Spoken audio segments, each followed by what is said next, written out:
Pronti? 1, 2, 3.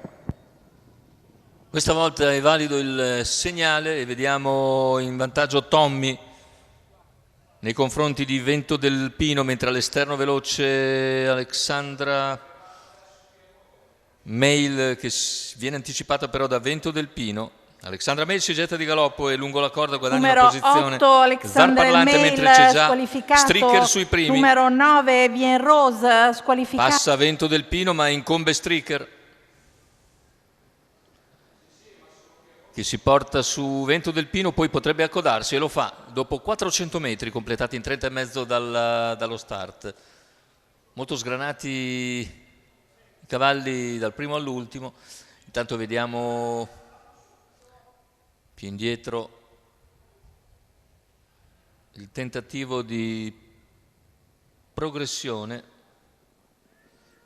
da parte di Climber, che è stato veloce a mettersi in azione e quindi è già a ridosso dei primi due dopo 800 metri in un minuto esatto. 30 e mezzo e 29 e mezzo per il giro iniziale. Continua a comandare la corsa Vento del Pino nei confronti di Stricker. All'esterno si impegna Climber e se ne va il chilometro iniziale in 1:14,8. Secondo passaggio davanti alle tribune.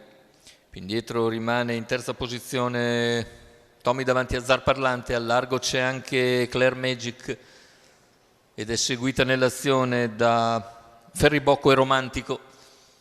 Cavalli a un giro dalla conclusione. Vento del Pino conduce, all'esterno Climber, lungo la corda Stricker, poi Eclair Magic che cerca di avanzare. Più indietro c'è Tommy con Zarparlante in schiena. L'attacco ora che sferra Roberto Vecchione con Climber per passare in vantaggio e liquidare così Vento del Pino. Scatta anche Eclair Magic, Stricker deve trovare da correre. Intanto ha preso vantaggio Climber, inseguito da Eclair Magic che si avvicina. In terza posizione numero 15 Stricker, la squalifica per Stricker intanto, e siamo al completamento della piegata, ingresso addirittura d'arrivo. In vantaggio si presenta Climber, inseguito da Eclair Magic. Ultimi 80 metri di gara con Climber che viene a concludere netto vincitore. Secondo posto per Eclair Magic, al terzo è Ferribocco, al quarto Romantico e al quinto forse è Zarparlante. 1:15 il ragguaglio, naturalmente da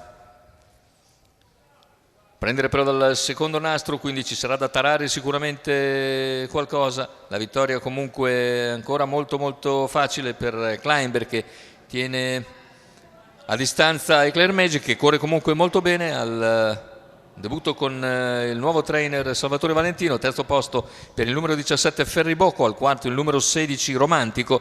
Vediamo per il quinto, dovrebbe essere il numero 1 di Zarparlante, ma aspettiamo le immagini. Il numero 1 di Zarparlante al quinto posto, quindi per quanto riguarda i numeri 18 al primo posto, 2 al secondo, al terzo il numero 17, al quarto il numero 16, al quinto il numero 1. Aspettiamo naturalmente l'ufficializzazione.